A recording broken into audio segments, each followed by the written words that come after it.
Welcome to the Skeptic Zone, the podcast from Australia for science and reason.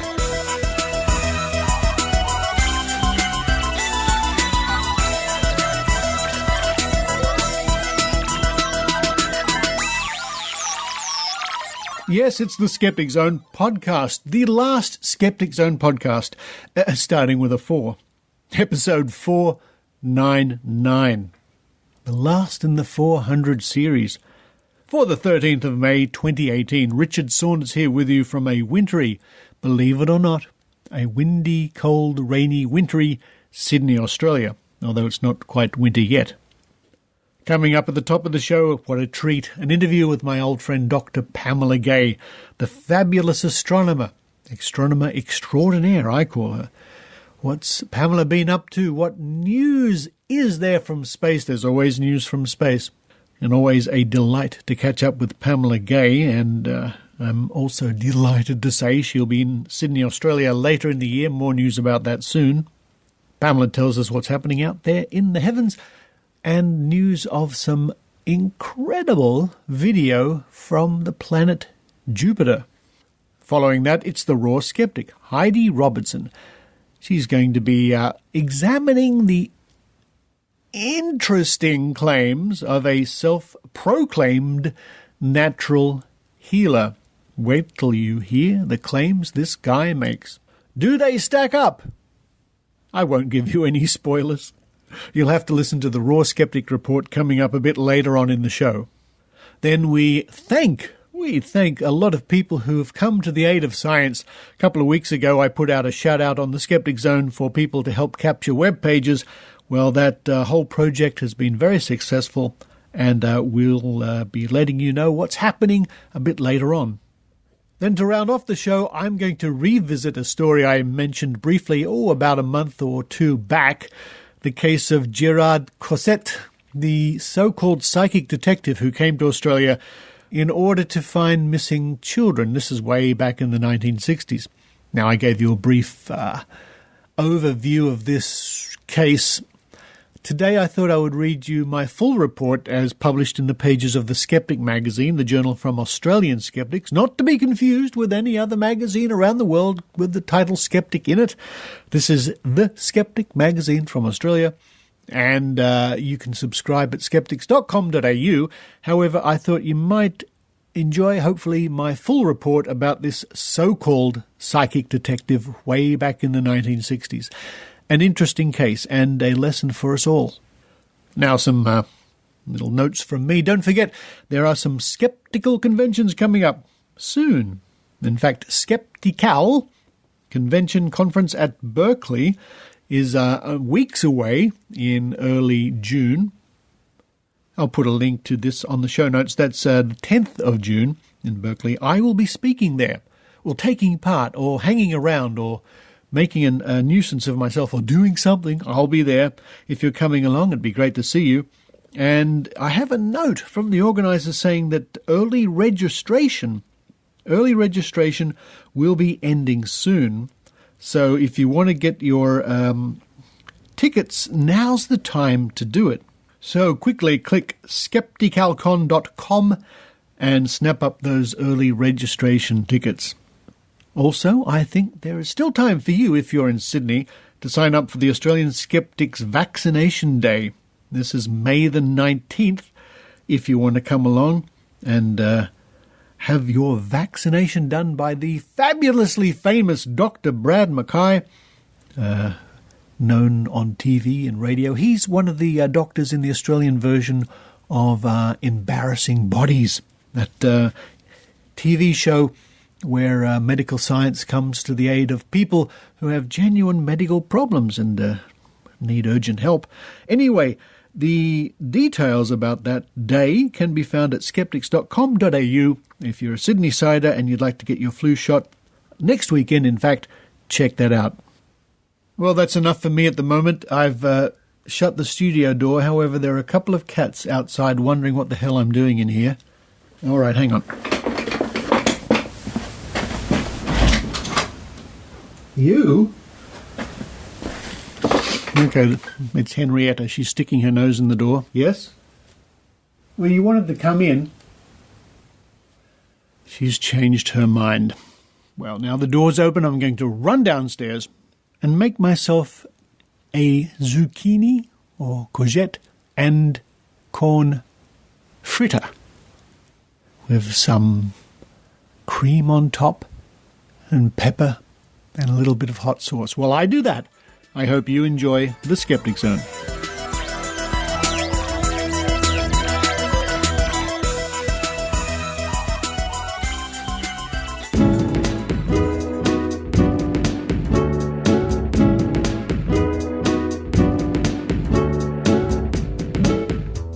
Joining me now all the way from Edwardsville, Illinois, is the astronomer extraordinaire, Dr. Pamela Gay. Hello, Pamela.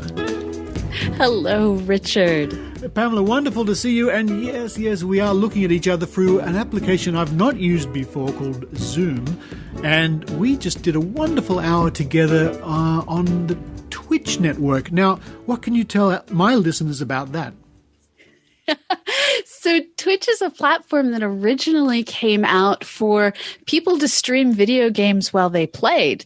And this is a great way to do run-throughs, walkthroughs, explain how to solve puzzles, and just, well, share how good you are at destroying things on the internets. But what it means, folks, is that it's sort of like with my limited knowledge, it's like a Skype. I can see a full image of Pamela. I can see myself in the corner. But more importantly, you can then use this to mount your own little video show. So what you're talking about right now is just Zoom, and Zoom is just video conferencing software. Quite nice. So Zoom is fabulous video conferencing software, and what's cool about it is it has a gallery view that you can click on in the upper right, and if there were 9 of us, it would arrange us like the Brady Bunch, and there's something deeply pleasing about organizing your entire telecon to look like the Brady Bunch. I'll take your word for that.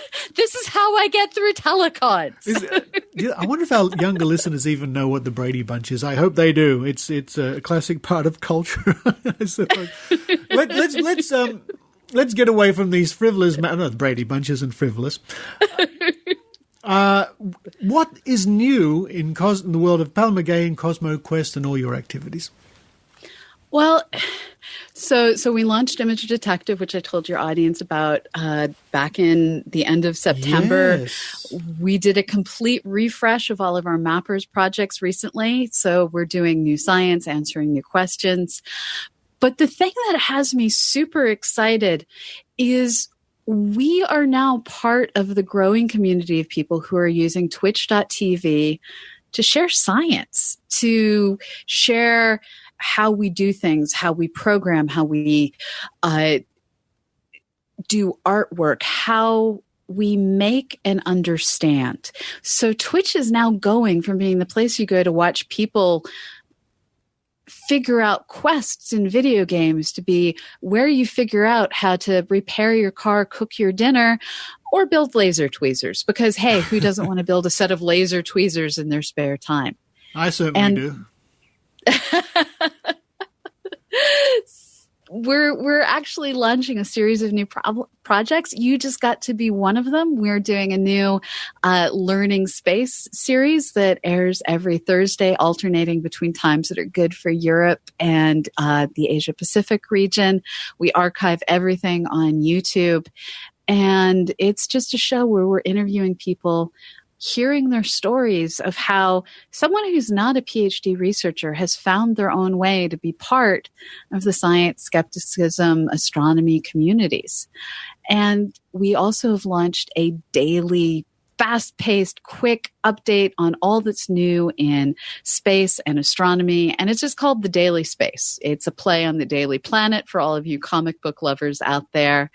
And I'm hosting that Monday through Friday. And it's just fun, and it's like 15 minutes, and it makes me feel smarter just preparing it. So hopefully you'll feel smarter if you come listen to it. Wow, there's just so much on at the moment. This Twitch, folks, I'm new to the party here. I really am. Late to the party. I've not kept up with, there's many things. You can't keep up with them all, of course. Yeah. So let me ask you this. What is new in the universe? So what is some of the coolest stuff I've heard this week?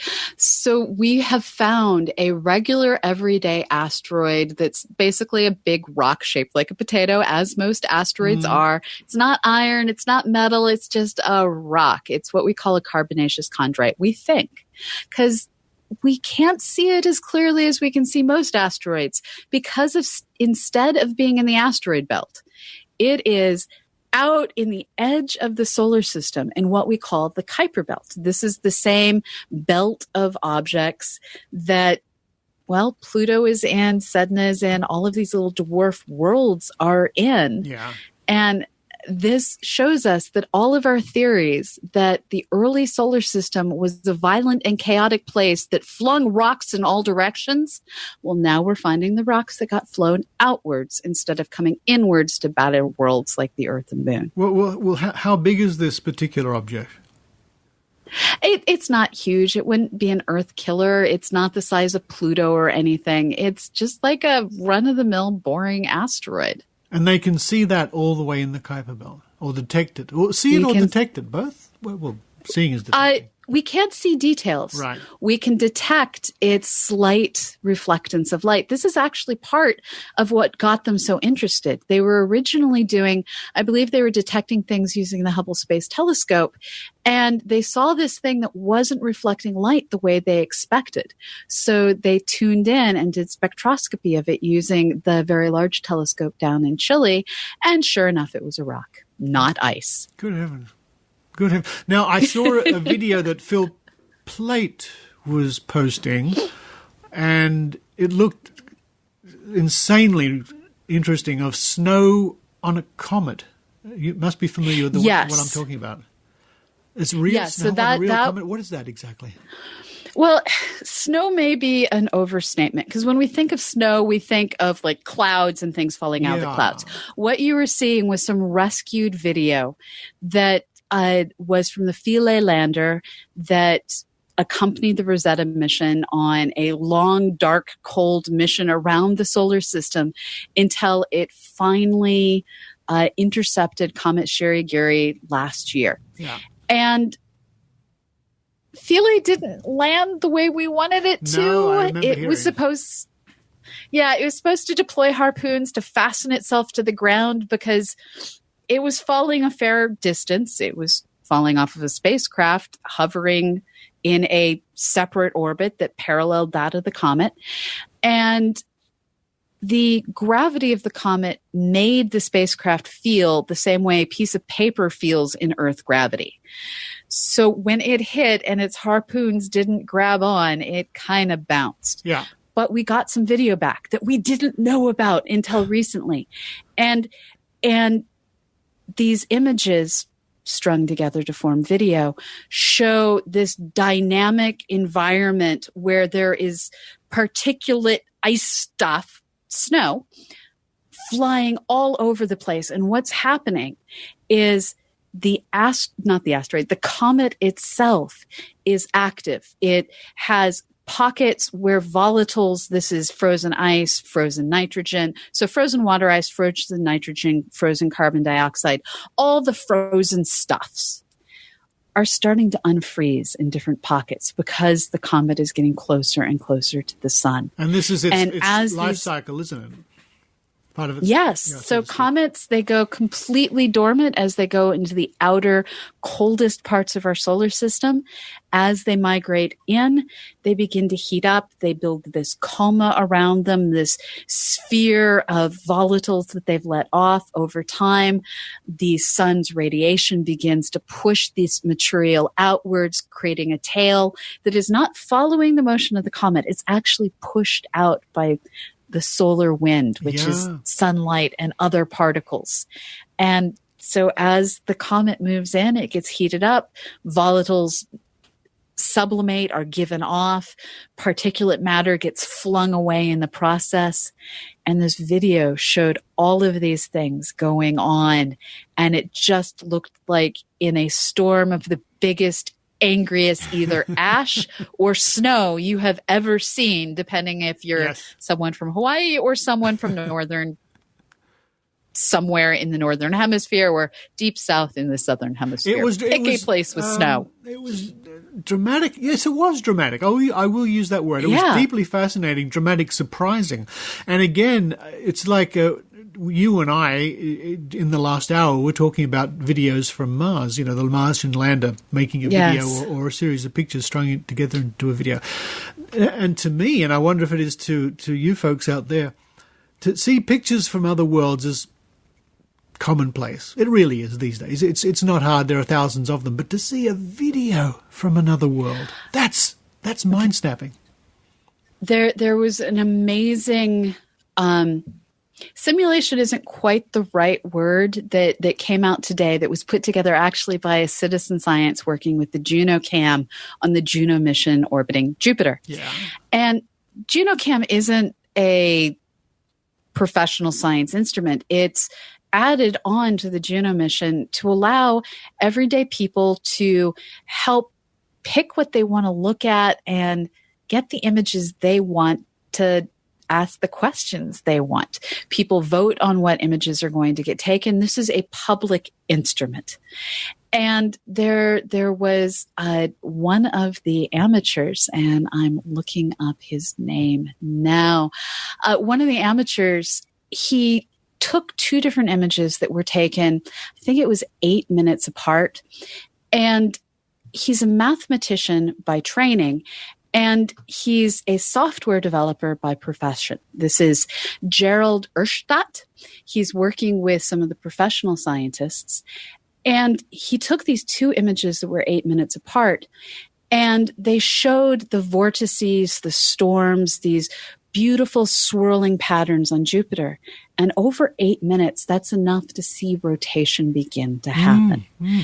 And using his training as a mathematician, using his training as a software developer, he filled in the gaps between these two 8-minute separated images and created a video of interpolation of how everything was moving. Wow. And it's absolutely captivating to see Jupiter actually come to life at the smallest scales while we're watching.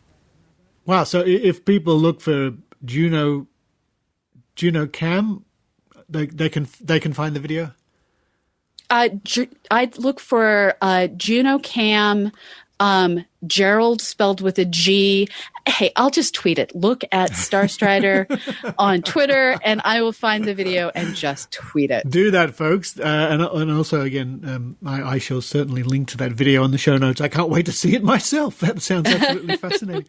And how are the variable stars going, Pamela? Are they still variable? Oh, They are. So as you know, I got my start in variable stars. And today I actually was reading through journal articles and I saw something that took me home to my very first paying job, which was studying T Tauri stars. There is a T Tauri, which is a very young variable star. Someday it's going to evolve into something similar to the sun, maybe a little bit bigger, maybe a little bit smaller. But right now, all it is this giant disk of material in an angry young star that is doing the variable star thing in the core. And in observations made with the ALMA telescope down in Chile, they were able to see this disk that was bigger than most disks that they'd otherwise been observing in this region of the sky, which is towards the constellation Lupus. And this particular disk is awesome because it has this step structure in brightness where there's this big, bright, bigger than our entire solar system core of glowing material. Wow. And then there's a dip in brightness, and then there's another layer of material that isn't quite as bright.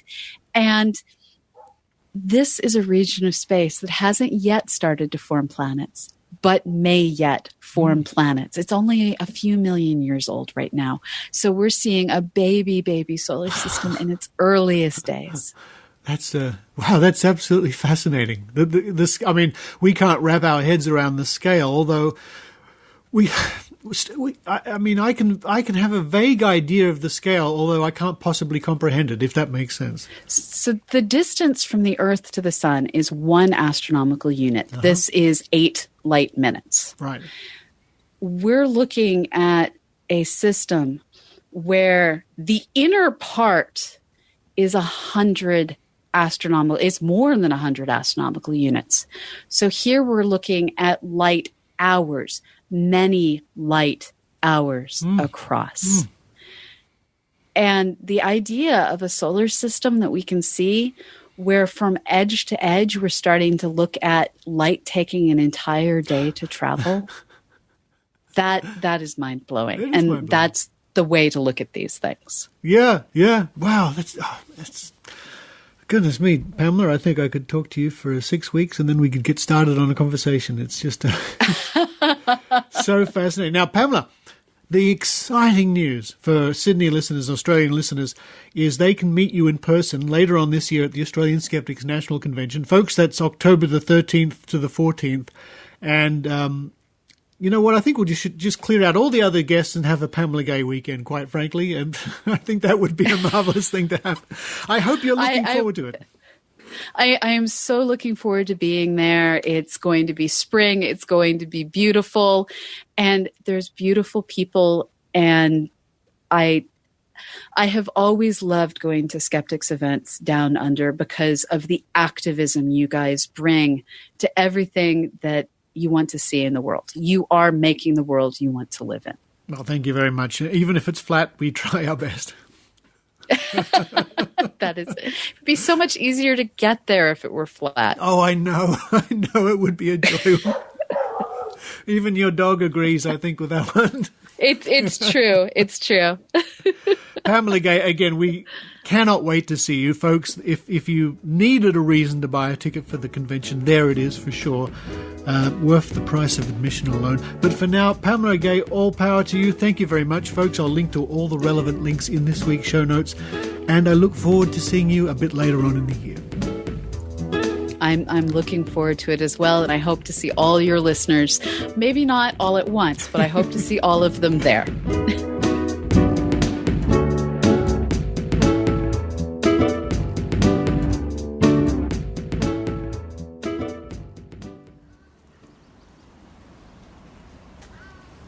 Oh, hi, Maynard. Oh, hi, Heidi. Great day in this park. Yeah, if you like that sort of thing. Look over there. A yowie. There are no such things as yowies, silly. Might be just a dog. A big dog. I think it's a King Charles Spaniel thing. No. It's a yowie. Maynard, if it's a choice between it being a dog or a yowie... No. It's a yowie. Yowie. Argument from authority. It's a yowie. Hey, you two, what are you arguing about? Maynard thinks that dog-looking thing over there is a yowie. A yowie? Or maybe Chewbacca the Wookiee? I see. Okay, we better look this up in the Skeptic's Dictionary online. The what? The Skeptic's Dictionary online. It features definitions, arguments, and essays on hundreds of strange beliefs, amusing descriptions, and dangerous delusions. It also features dozens of entries on logical fallacies, cognitive biases, perception, science, and philosophy. It's at www.skepdic.com. Right, Heidi. Prepared to be amazed. Okay, yowie. Here it is. It's under Bigfoot. It says... Most scientists discount the evidence of Bigfoot because the evidence supporting belief in the survival of a prehistoric biped ape-like creature of such dimensions is scant. You know, maybe that is just Chewbacca after all. Here, Chewie, come on. Here, Chewie. Thank you, Skeptic's Dictionary Online.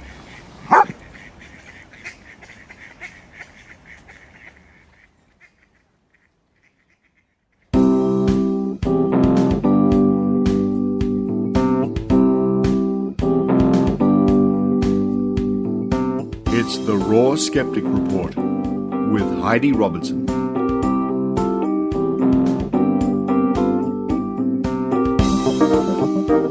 Hello, it's Heidi Robertson from the Northern Rivers Vaccination Supporters. A couple of weeks ago, the diet skeptic, Mandy Lee Noble, emailed me with the website of American Don Tolman, who I must confess I had not heard of before, although I'm sure he would be familiar to many skeptics out there. How I've never heard of him before, I don't know. This guy embodies the whole gamut, the entire kit and caboodle, the full 9 yards of woo and conspiracy theories that skeptics deal with pretty constantly. Let's go to Tolman's Facebook page for a description of him. Quote, Don Tolman is known as the whole food medicine cowboy because for 17 years he searched the world and let nothing get in his way of hunting down the lost wisdom of the ancients, the truths about the real potential of human beings, which has been kept hidden from the masses. He read and interpreted the most profound ancient scrolls and was given special dispensation rights to pore through hidden ancient libraries and searched through dusty old catacombs. End quote. No wonder they call him the Indiana Jones of Whole Foods. He looks the part too, sort of. The Indiana Jones character always looked a bit worse for wear with dirt and sweat and torn clothing. The character was also an actual scientist. Don Tolman has an excessively large black cowboy hat, clean-pressed cowboy outfits, and a long Merv Hughes-style moustache. If you aren't Australian and don't know Merv Hughes, I urge you to stop everything and bring up 2 Google images, one of Merv Hughes and the other of Don Tolman, and tell me, is that not eerie? Also, Tolman is not a doctor, nor a scientist, nor does he have any medical or scientific qualifications whatsoever, which has not stopped him publishing The Pharmacist, with an F, Desk Reference Volumes 1, 2 and 3 for $319. Apparently on his 17-year Indiana Jones-style quest of searching catacombs and bothering Indigenous people, he discovered a recipe on an ancient scroll. The ancient scroll recipe is suitable for vegan and gluten-free diets, is described as a sacred meal good for a detox cleanse, and you can get 28 days' worth for around $600. He isn't shy about expressing his total disdain for science either, and the medical and pharmaceutical industries. Quote, I believe that when things are complex, they're usually not true, and today's medical industry has been built on complex solutions. I share with people that there's no mystery about what causes sickness and dis-ease. But the problem with this perspective is that if you solve the mystery, you solve the money. Think about it. If we were to lose the confusion, fear, and get rid of the mystery of disease, and go back to a simple understanding as to what actually causes it in the first place, then there'd be no longer a need to create and support billion-dollar industries that do research and create drugs in the hope that we'll one day find a cure. The vast majority of doctors' visits are unnecessary, meaning that people shouldn't even be there in the first place. But the masses have been so indoctrinated into believing in this process that they don't give it a second thought. End quote. Naturally, Don has a range of products, books, seminars and health retreats in exotic locations that can help all your diseases without the intervention of the, quote, cut, burn and poison, end quote, approach of your local family doctor. Depressingly, Don has quite the fan base. From the fullwiki.org page on him, quote, Tolman has spoken to more than 1,000 audiences in all 50 states and in 7 foreign countries. His media credits include more than 50 radio and TV talk show appearances per year. He has been a return guest on Entertainment Tonight, ABC Talk Radio, The Donahue Show, and he's a regular guest on The Aware Show in Los Angeles, California, as well as many newspapers and magazines." End quote. And right now, right this minute, he is in Australia at our beautiful Uluru, or Ayers Rock, with a group of 25 people who have each paid between $3,000 and $4,000 to be in his company for 6 days. This comes a couple of months after a detox healing health retreat he ran in Bali. He also has speaking appointments next month in Western Australia, South Australia, Victoria, New South Wales and Queensland. On that event page it says, and I must say in the opposite of a humble way, quote, "Don Tolman has been referred to as a modern-day Einstein, and when you experience his raw genius for the first time, you'll see exactly why." End quote. Amongst other gems, he will explain why doctors' offices are called a practice. Now, I looked into this and found his explanation. He legitimately thinks that it's because doctors are just practicing on you. Tolman is anti-vax, of course, counts Mike Adams as a personal friend, thinks that doctors who uncover the truth, with a capital T, about natural health cures are being killed off, and in general seems to subscribe to many of the theories that listeners would be familiar with. He also subscribes to the doctrine of signatures, or as he calls it, the food signatures theory. That is, some foods that look like some organs of the body must be intelligently designed that way and therefore must be good for that particular organ. Again from that wiki page, quote, "His primary message is a religious one based on the food signatures theory. Example claims that he makes during his seminars include: capsicums support health of the heart because the vegetable looks similar to a heart, including having 4 chambers. Walnuts promote brain health since their corrugated shape has a brain-like appearance, and that carrots can treat erectile dysfunction." Again, based on the shape of the vegetable. Tolman claims that the appearance of foods is a coded message from God to educate humans about their claimed health benefits for specific organs and body parts. He admits to having no basis for his claims in scientific research. His message rests entirely on his religious beliefs. End quote. There is currently no scientific evidence that what a plant is shaped like has any bearing on what health benefits it has. He sells a product called Nature's Silver Bullet, which he claims will boost your immune system for influenza and other viral and fungal diseases. It has colloidal silver in it and fulvic acid, and you can buy 60 ml of it to put in your ears, eyes, throat, hands, feet, or genitals, depending, I guess, on the occasion, for just $32. Quote, "Nature's Silver Bullet is a must for your at-home whole food medicine cabinet. Yee-haw!" End quote. Yep. He really typed in yee-haw under a claimed healthcare product advertisement. Can you imagine the outcry if Big Pharma or your trusted family doctor did the same thing? Imagine the prescription. Mrs. Heidi Robertson to take 1 anti-hypertensive tablet each morning. Yee-haw! Do you suffer from asthma? Never fear. Even though 8 people die each week of asthma in Australia, Don claims that he has a product that can assist with asthma. His, quote, "asthma chemical-free decongestant spray containing distilled water, dendritic sea salt and essential oils," end quote.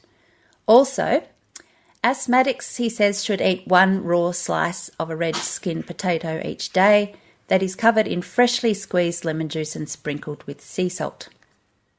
Have you got diabetes?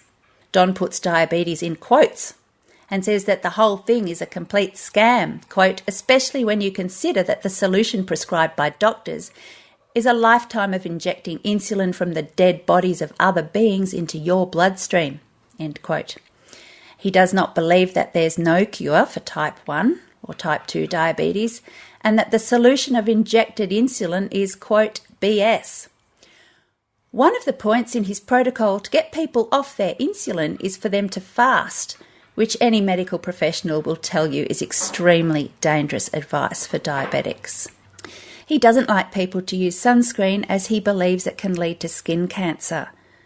He refers to depression as a gift and suggests that people not turn to toxic medications to treat it. Breast cancer, he says, can be healed and prevented naturally. Quote, do not be bullied into biopsies, treatments and surgeries without first questioning that path and where it leads, end quote.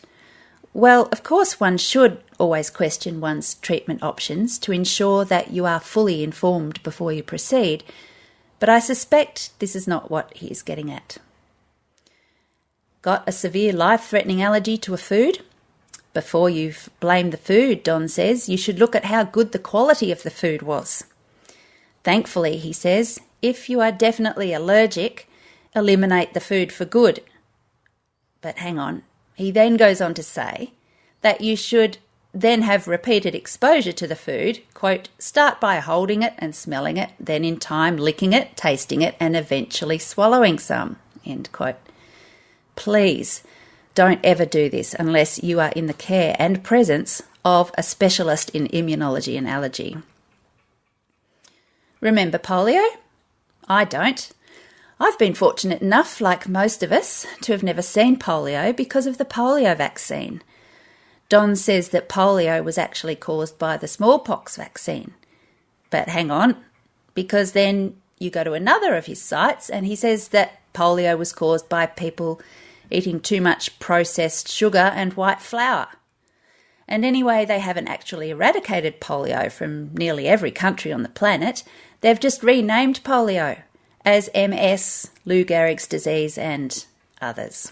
There's his Jewel of Thor remedy, a mixture of aloe vera and organic cinnamon leaf oil, which is described as a daily shot of the elixir of life for just $65.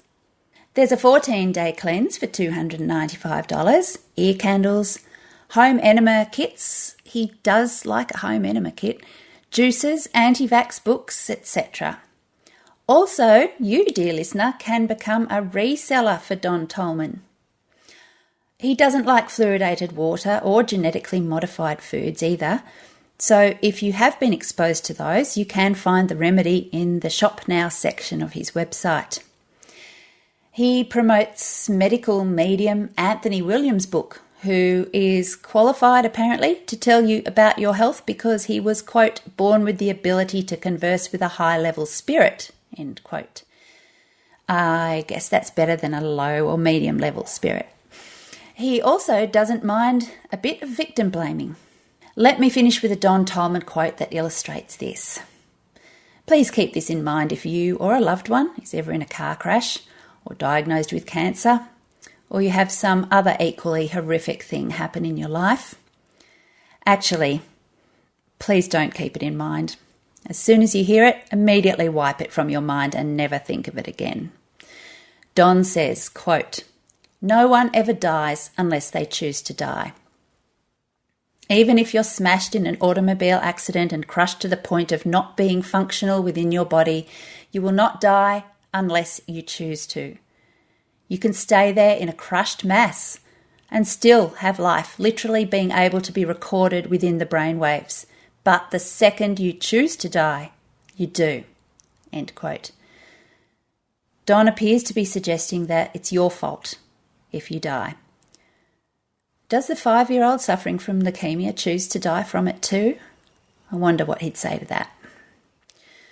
So is Don Tolman knowingly spreading falsehoods to make a buck? Or is he a true believer? I don't know, and I'm not sure it even matters. The end result is that he has a following of people that are listening to potentially dangerous advice. I've only given a few examples of it in this report. There are pages and pages more on his website. If you hear the name Don Tolman come up in conversation and you have a family member or a friend that may be looking at going to one of his talks or buying his products, let them know that much of his advice is neither scientifically backed nor even has any basis in reality. His advice about healthy eating and exercise is not new, Everyone knows about that. But that bit of science-based advice may lead for some vulnerable people to start looking at his other advice. And before they know it, they may be juice cleansing for cancer and pouring colloidal silver on their genitals.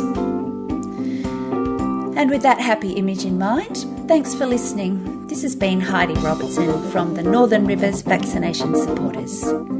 Ciao for now.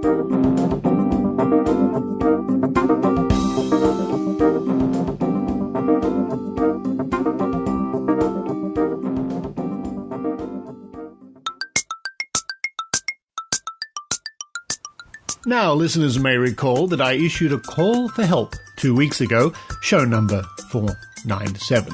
I have an email from Dr. Ken Harvey and one from Mal Vickers. Mal is one of Ken Harvey's students at Monash University. They would like to pass on their sincere thanks via the show, and I'll read out a list of names shortly. Now, the call for help was in relation to a website that has very useful information for skeptics and friends of science and medicine members. The particular site in question has technical legal decisions known as CRP determinations. These determinations are in relation to some particularly shonky advertising. The determinations date back to 1999, and there are about 2,200 of them. The types of products featured in these determinations are things like raspberry leaf extract, turmeric pills, ear candles, homeopathy, and Vita gummies, those are lollies, candy, claimed to provide vitamins to your children. Instead, they deliver high sugar and high food acids to young developing teeth. These are the kinds of marketing claims that really get skeptics annoyed. A quick glance along the shelves of your local pharmacy should indicate that there is still a lot of work to do. Although it was only 2 weeks ago I issued a call for help, I'm told the website in question has been independently copied 4 times. I've had a look at one of the websites copied of the CRP determinations created by listener Dane Lewis. It's excellent. It looks better and works better than the original. Work now continues to analyse the determinations with the aim of using it to improve regulations and, as such, improve public protection. This is all thanks to the small group of interested listeners who stepped forward and offered to help. Dr. Ken Harvey and Mal Vickers would like to offer their sincere thanks to the following people: Stephen Edmonds, Mark Dawson, Dane Lewis, Stephen Gunn, and Matthew Bishop. If you'd like some more information on this project, you can always drop Mal Vickers a note, and the email is fsmcomplaints@gmail.com. And a thank you from me to the Skeptic Zone listeners. It's wonderful to know that there's a worldwide resource for us to use.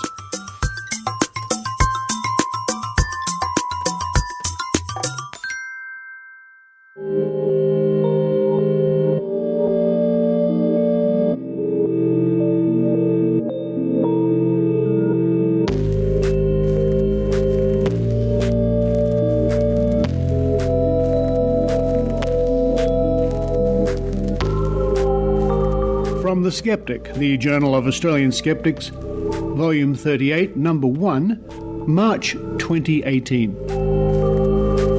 The Blind Seer.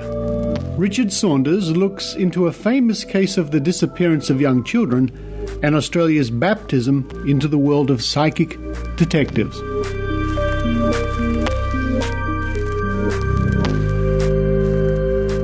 In 2017, Detective Chief Inspector Gary Jublin of the New South Wales Police Force made the point that, quote, "We're not interested in information from clairvoyants or people that have had dreams. What we're interested in is people that have genuine information," end quote. He was speaking in reference to the case of the disappearance of 3-year-old William Tyrrell in 2014. But his views, no doubt born of long and frustrating experience, reflect on a much earlier case. The tragedy of the missing Beaumont children was recently revisited with another fruitless search for their remains more than 50 years after their disappearance from an Adelaide beach. But this case is a lesson in how practitioners of the paranormal, and in particular psychics, latch onto any potentially advantageous situation to spook their wares.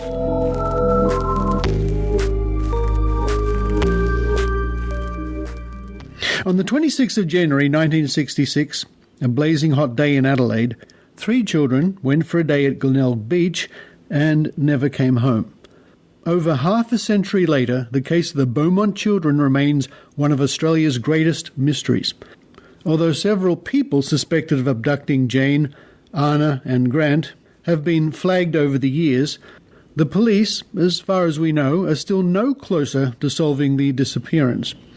This case is also infamous in the paranormal sphere as Australia's most publicised use of a so-called psychic detective. In the months following the disappearance of the children, and with no progress being made in the case, a local Adelaide citizen, Jan van Schie, wrote to fellow Dutchman Gerard Cossette, who, by the early 1960s, was claiming a reputation of being able to help police in solving missing persons cases using his, quote, psychic visions, end quote. Cossette replied, stating he thought the children were dead and buried about 800 metres from the beach. However, his visions did not imply foul play. He said the children had died from an accidental cave-in after exploring some sort of tunnel. The media picked up on the story as the case was still fresh in the public's imagination, and soon more and more people were reading about Cossette and his visions. The newspapers labelled him as a, quote, seer, end quote, in the headlines that were to come. The media were beside themselves as reports of new visions from Cossette appeared in newspapers and magazines such as the Australian Women's Weekly. Such was the fascination and hope in what this seer had to offer that it was soon organised, via the sponsorship of property businessman Con Polites, for Cossette to fly to Australia to search for the children in person. Psychic searches. Cossette arrived in Adelaide on the night of November 8, 1966, and was greeted by hundreds of people and media crews from TV, radio and newspapers. It was front-page news in the Advertiser, the local Adelaide paper, the next morning, which reported the event as being frantic. It is largely through the reports in that newspaper that we can piece together Cossette's activities over the next couple of days. From the Advertiser of November the 10th, quote, tension. Yesterday was a day of tension as he walked several miles and drove many more through the streets and along the foreshores, spurred onwards by his visions, end quote. The report included a map of the places visited by Cossette, a detailed rundown of things like houses and other landmarks he had seen in his visions, and quoting him, saying he had a, quote, very strong feeling, end quote, about the location of the children. However, in reading these reports, one cannot escape the impression of someone just looking around streets at random, making notes and moving on, followed by 20 members of the press. The next day brought a startling twist to the story. Cossette spent an hour interviewing a woman who claimed she heard the Beaumont children playing outside her house the day after they disappeared. She too had a vision and was convinced they were buried in a lot she once owned.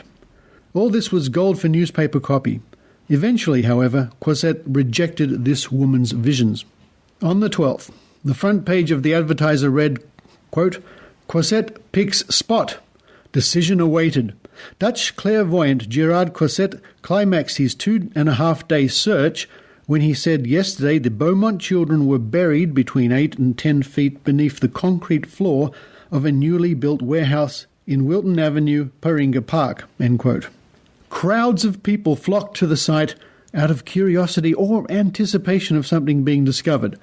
For Cossette, however, it was time to leave Adelaide to continue his trip to New York to give lectures. Before he left, he paid a visit to the Beaumont parents. Mrs. Beaumont, at least, refused to believe her children were dead, despite Cossette's visions. The, quote, decision awaited, end quote, refers to talks held by the South Australian Premier Frank Walsh and the Deputy Commissioner of Police, Geoffrey Lean, to consider what should be done. In the view of the police, there was no reason and no real possibility the children could be buried under the warehouse. On the 15th, State Cabinet decided not to authorise excavations, with Walsh saying, quote, "Excavations of this area would be a waste of time, money and effort," end quote. This news came as a great disappointment to Polites and thousands who had followed the exploits of Quasset. But the story was far from over. By early May 1967, a group calling itself the Citizens Action Committee had raised around $40,000 to fund a private excavation of the warehouse. Days of digging to a depth of up to 15 feet at the spot chosen by Quasset followed, but with no results. The continuing story. We now travel to 1996, the 30th anniversary of the disappearance, and once again the warehouse was subject to another excavation, this time funded by Polites, who, after so long, was still clinging on to the belief that Quasset was the real deal. Once again, nothing was found. In January 2018, over 50 years had passed, but still there was a need for many to somehow prove the psychic right. Police received information on a possible burial site in another warehouse some 5 kilometres away from the one in Wilton Avenue. In the days leading up to the new dig, this time conducted by police, the New Daily, online, ran the story with the angle that if the children were to be found in this new location, quote, "Quasset, dismissed by skeptics as a fraud at the time, might at least be partially vindicated," end quote. Sadly, no trace of the children was found. We can suspect that Gerard Quasset, who died in 1980, like so many others over the years, truly believed he had psychic insights and was an aid to investigations. Even today in Australia and throughout the world, we can find people claiming they, quote, "help police," end quote, via their mystical powers. Some are even consulted by police who really should know better, and this interaction only goes to reinforce the delusion held by the psychic, who then goes on to state, quote, "I help the police," end quote, or, quote, "I have worked on so-and-so case," end quote. But even if they are never consulted by the police, or consulted on another matter, they can still make the same claims. A case in point is Anne, a favourite of Woman's Day magazine. In 2004, she was interviewed on TV by Kerry Ann Kennelly, who asked her what cases she had worked on. Anne. Granny killers and backpacker. Kerry Ann Kennelly. And how helpful was that information to the police? Anne. With the granny killers, I told them 4 months before. The mistake I made, his house was number 18, not 81. So I had the address, the number of the house, back to front. Kerry Ann Kennelly. So you actually gave them the address? Anne. Yes. Kerry Ann Kennelly. Wow, how did the police take that information? Anne. I don't know. When I'm getting something, I just put it down and I send it off. It's for them what they do with it. Of course, we only have her word for it that she actually sent anything to the police at all. She has no idea if they even received it or read it or acted upon it in any way. In any case, she sent them a wrong number, and we have no reason to suspect she gave them the right street name. Yet, she has visions and goes around boasting she helps the police, aided in this delusion by the media, who know this sort of thing sells stories. I'm sure, in her own mind, she really thinks, like Quasset did all those years ago, she does help the police, who I hope would file her letters in the round filing cabinet.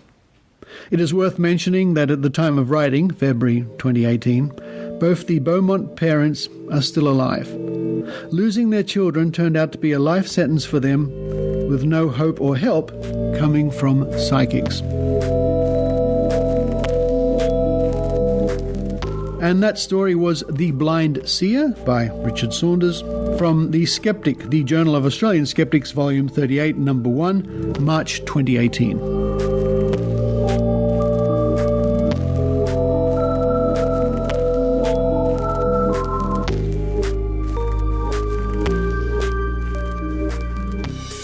Hi, this is Ben Radford. And this is Pasquale Romero from the Squaring the Strange podcast. Every week, my co-host and I cast a skeptical eye at a different topic. Monsters, ghosts, demons, mysteries, and even current events are dissected and discussed with a fun, unscripted, and skeptical take that you're sure to enjoy. Find us at squaringthestrange.com, iTunes, or on your favorite podcast platform.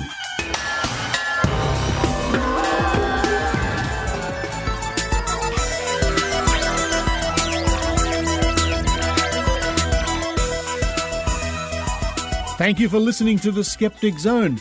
And that was the last of the 400 series. Next week is show number 500. And if you had told me almost 10 years ago that there would be a show 500, well, you know how it is. You can never predict the future. Actually, that reminds me of an interesting thing I put out recently, a question which was inspired by my working on this great prediction project. If people can predict the future, or can they? Well, my thinking was, I don't think it's possible, as far as I know in physics, to send information into the past from the future or from the present, to send that back in time, so to speak. So if people claim they can look into the future, psychics and so on, then they must be getting information from the future. And from the future's point of view, that information is being sent into the past.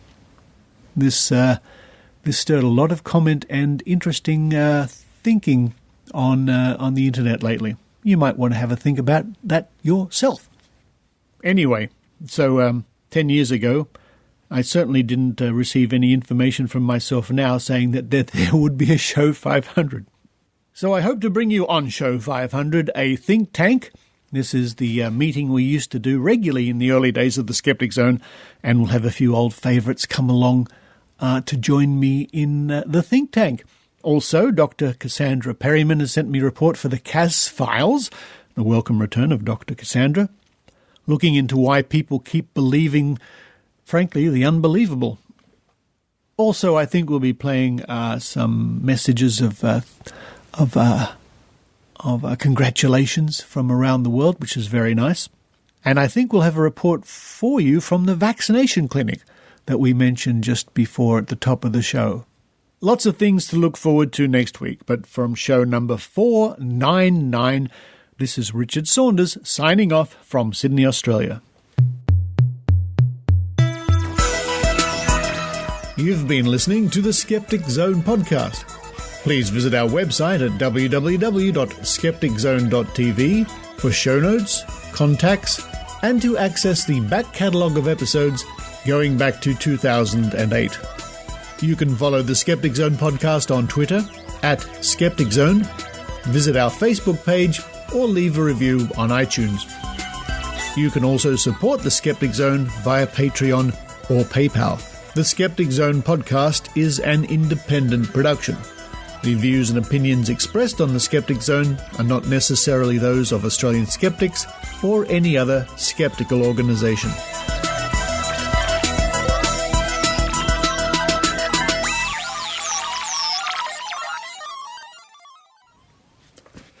Happy birthday to the raw skeptic Heidi Robertson, who does a wonderful job for the Northern Rivers vaccination supporters.